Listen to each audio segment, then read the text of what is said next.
Olá pessoal, tudo bem? Na videoaula de hoje eu vou continuar falando um pouquinho sobre conceitos de evolução. Na aula de hoje eu vou falar sobre o neodarwinismo, entre outros conceitos, tá legal? Então, o que é evolucionismo? É o estudo da origem das espécies e das modificações sofridas ao longo do tempo, tá? Neodarwinismo, pontos básicos da teoria moderna. As variações de uma espécie dependem de mutações. As mutações ocorrem ao acaso. A luta pela vida dá-se entre os indivíduos e o meio ambiente. Da luta pela vida resulta a seleção natural dos mais aptos ou adaptados às condições do meio. O isolamento geográfico ou sexual impede que as características do tipo novo misturem-se com as características do tipo primitivo. Importância do neodarwinismo: taxonomia, classificação dos seres vivos; importância na citologia, que é a diferenciação celular dos seres vivos; ecologia, as relações entre os seres vivos; e também tem importância na genética, como ocorrem as mudanças dos seres vivos. Provas da evolução.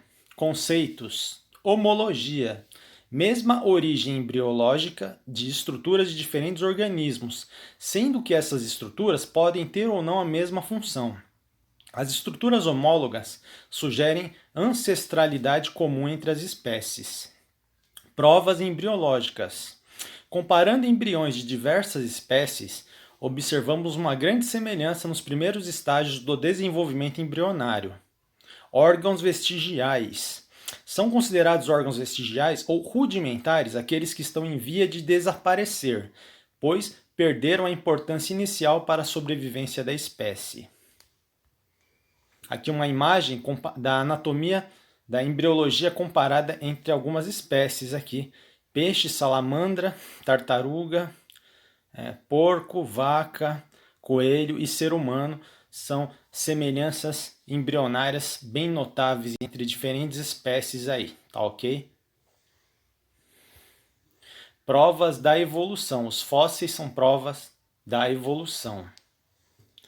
Os órgãos vestigiais. A presença dessas estruturas vestigiais revela a ação de uma evolução no sentido regressivo, privilegiando indivíduos com estruturas cada vez menores, como os dentes em algumas espécies de baleias, apêndice humano e ossos das patas em cobras, etc.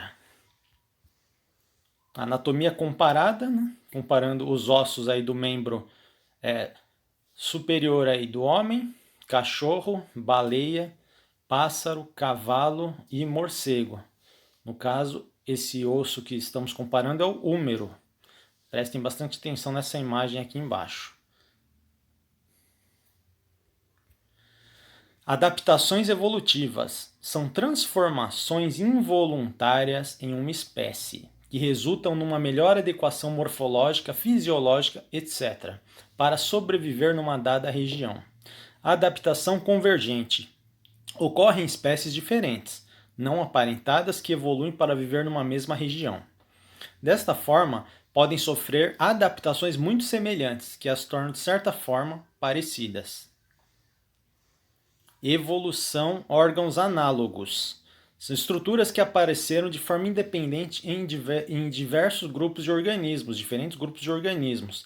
Exemplo de convergência evolutiva aí, comparando golfinho, uma outra espécie, que é um mamífero, né? Um peixe e um pinguim. Comparando esses diferentes seres vertebrados. Comparação entre os esqueletos dos membros anteriores de alguns vertebrados, órgãos homólogos, mesma origem embrionária, então é um exemplo de divergência evolutiva.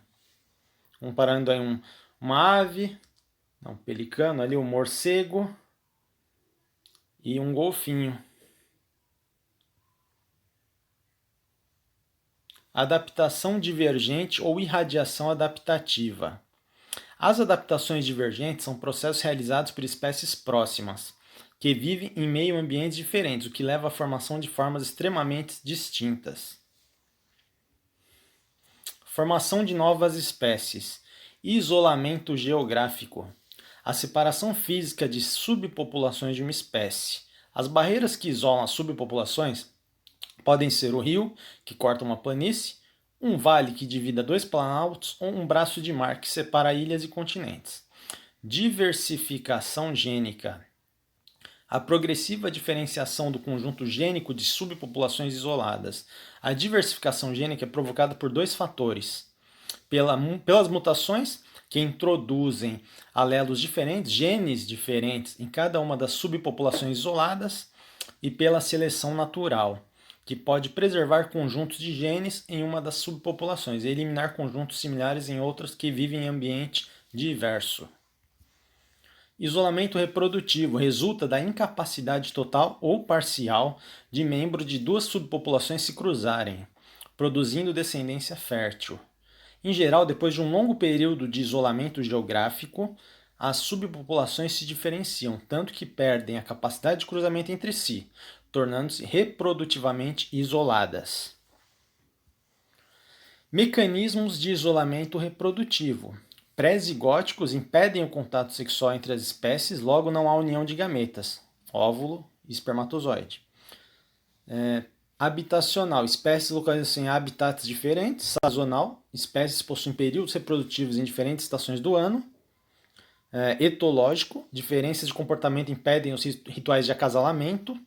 Mecânico. Diferenças estruturais nos órgãos reprodutores impedem a fecundação. Aí temos o mecanismo de isolamento reprodutivo pós-zigótico. O zigoto é formado, mas os híbridos perdem ou reduzem a fertilidade ou viabilidade de seus descendentes. Inviabilidade do híbrido: o híbrido é abortado ou nasce com anomalias e morre. E esterilidade do híbrido: o híbrido nasce estéril, não pode gerar outros filhotes. Tá ok, pessoal? Na aula de hoje era isso.